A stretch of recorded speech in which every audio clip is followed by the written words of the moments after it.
অনেকে আমাদের রাজনৈতিক অরাজনৈতিক এই সমস্ত প্রশ্ন করছেন, আমাদের এই মিছিল অরাজনৈতিক নয়। চিৎকার করেছি, চিৎকার করে যাব যতক্ষণ না সম্পূর্ণ বিচার আমরা পাবো।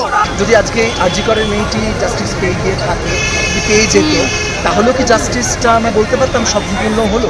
যে দোষীগুলো এখনো এই রাস্তায় ঘুরে বেড়াচ্ছে আমাদেরই শহরে, আমাদের ঘেন্না লাগছে না আমরা এই একই শহরের রাস্তায় হাঁটছি তাদের সঙ্গে? সিনেমা পাড়ার একটাই স্বর, জাস্টিস ফর আরজি কর। রবিবার সন্ধে শ্যামবাজার চত্বর জুড়ে চলল এই গর্জন। টেকনিশিয়ান স্টুডিওয় একজোট টলিপাড়ার অভিনেতা, অভিনেত্রী, পরিচালকেরা। টালিগঞ্জ থেকে বাসে করে খান্নার মোড়, মোট 3টি বাসে একত্রিত হলেন তারা। খান্না থেকেই শুরু হলো মিছিল।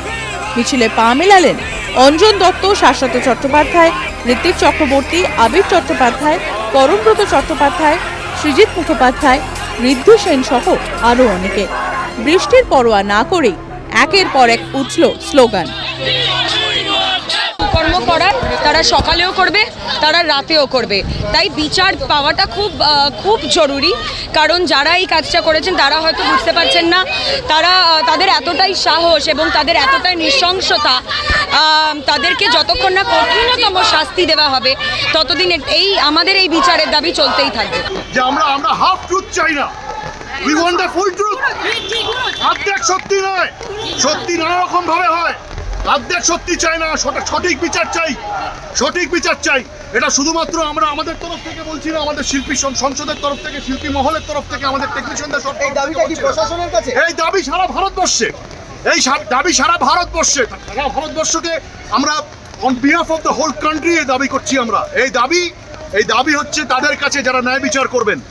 যতদিন না তারা শাস্তি পাচ্ছে এগুলো চলবে, আমাদের এই আন্দোলন চলবে। এবং কোনোভাবে যেন কেউ না ভাবে যে এখন একটা ইস্যু নিয়ে কিছু একটা হলো, সবাই পাশে দাঁড়ালো, তারপর ঠিক জিনিসটা থেমে যায়, ঠান্ডা হয়ে যায়, আরও একটা ইস্যু নিয়ে হয়তো তখন আলোচনা হবে। এই ক্ষেত্রে যেন এই জিনিসটা না হয়, কারণ এটা হতেই থাকবে। যদি আবার আমরা থেমে যাই, চুপ করে যাই, শান্ত হয়ে যায়, তখন এই জিনিসটা চলতেই থাকবে। এই সারা পশ্চিমবাংলা, সারা ভারতবর্ষ এবং ভারতবর্ষের বাইরেও যে প্রতিবাদের কণ্ঠস্বর শুনতে পাচ্ছি, তাতে একটাই জিনিস বোঝা যাচ্ছে যে আমরা আমাদের স্মৃতির বিরুদ্ধে প্রতিবাদ করছি। সবার আগে নিজেদের স্মৃতিহীনতার বিরুদ্ধে এই প্রতিবাদ, যে আমরা এটা ভুলে যেতে দেবো না। যতদিন আমরা ভুলে যাব না, ততদিন কিন্তু প্রশাসনের উপর এই চাপ তৈরি থাকবে। কারণ এই যে প্রশাসনিক ব্যর্থতা, সেই প্রশাসনিক ব্যর্থতা স্বাস্থ্য দপ্তরের, পুলিশ দপ্তরের, এটার উত্তর দিতে হবে আমাদেরকে যে প্রশাসনিক ব্যর্থতা কেন। তো এই কথাটা যদি এখনো প্রশাসন না শুনতে পান, তাহলে আমাদেরকে চিৎকার করে করে সমস্ত জনসাধারণকে শুনিয়ে যেতেই হবে, যতক্ষণ না তারা এটা শুনতে পাচ্ছে।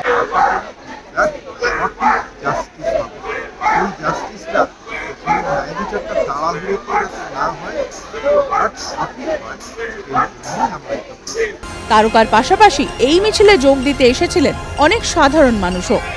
মেয়েদের রাতের শিফটে কাজ করা প্রসঙ্গেও এদিন আওয়াজ তোলেন তারকারা। সেটা তো সলিউশন হতে পারে না, এরকম একটা জঘন্য ঘটনার মানে সেটার একটা উত্তর হতে পারে না।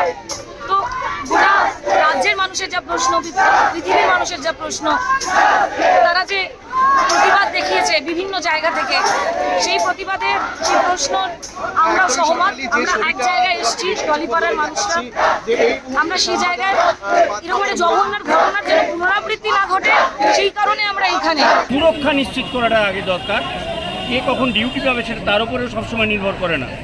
আমার যদি এমার্জেন্সি পেশেন্ট থাকে, আমার নাইটে গিয়ে দেখতে হয়, আই হ্যাভ টু। প্রথম কথা সুরক্ষা। একটা হাসপাতালে যদি ডাক্তাররাই সিকিউর না হয়, তাহলে পেশেন্টদের কী অবস্থা? আমরা সেই দিনটাই চাইতাম যেখানে দিন হোক, রাত্রি হোক, যে কোনো মহিলা তারা নিশ্চিন্তে কাছে।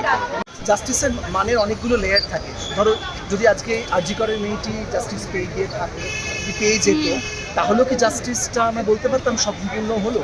জাস্টিস এত সহজে পাওয়া যায় না, তবে 10 দিনের মধ্যে জাস্টিস পাওয়া যাবে এটা কোনো কথা নেই। আমাদের মানে 9:30টার পর বহু জুনিয়র আর্টিস্ট কাজ করে। আমরা তো সিনিয়র, আমরা তো জায়গা পাই, আমরা তো গাড়ি আছে আমাদের, কিন্তু বহু জুনিয়র আর্টিস্ট মেয়েরা কাজ করছে রাত্রির জেগে। তারাও আমাদের মতন কস্টিউম পরে চুল বেঁধে কাজ করছে। তারা অনেক দূরে দূরে শুটিং করে, তারা অনেক দূরে থাকে। আমরা কখনো ভেবে রেখেছি যে তারা কিভাবে বাড়ি ফিরবে? আর তারা কাজটা করবে নাই বা কেন? তারা তো ওই টাকাটা উপার্জন করে তার সংসারে রয়েছে। সুতরাং সেই মেয়েটি যখন তুমিও কাজ করছো আমিও কাজ করছি, একটা পুরুষের সমান কাজ করার অধিকার সামর্থ্য আমাদের আছে। সুতরাং এরকম কোনো আইন করা উচিত নয় যে মেয়েরা রাতে কাজ করবে না, অমুক টাইম বেঁধে দেওয়া উচিত। বরং আইনসভা, রাষ্ট্র, দেশ, সরকার তার একটা এমন আইন করা উচিত যে মেয়েদের সুরক্ষা দেওয়া হবে, মেয়েরা তাদের কাজটা করতে পারবে। চলতে চলতে শ্যামবাজার মোড়ের কাছে ডিভাইডারে উঠে ইন্ডাস্ট্রির সকলের হয়ে সুর চড়ালেন পরমব্রত চট্টোপাধ্যায়। অনেকে আমাদের রাজনৈতিক অরাজনৈতিক এই সমস্ত প্রশ্ন করছেন। আমাদের এই মিছিল অরাজনৈতিক নয়, আমাদের এই মিছিল ধর্ষণের রাজনীতির বিরুদ্ধে। এটা clearly বুঝে নিন। সবথেকে বড় রাজনীতি হচ্ছে ওই রাজনীতি যেখানে একটা ছেলেদের পুরুষদের মানসিকতাকে নর্মালাইজ করা হয় যে ধর্ষণ করা যায়। সেইটার এগেনস্টে সিস্টেমিক চেঞ্জ করে তুলুন সকলে মিলে, হোয়াট অ্যাবাউটারি না করে। আমার একটাই কথা সবাইকে, এবং এই প্রতিরোধ, এই প্রতিবাদী আন্দোলন চলতে থাকুক, যাতে সারা দেশে এরকম কঠোর আইন প্রণয়ন করা হয় যাতে ধর্ষণ এবং খুন আগামী দিনে দৃষ্টান্তমূলক শাস্তি পায়।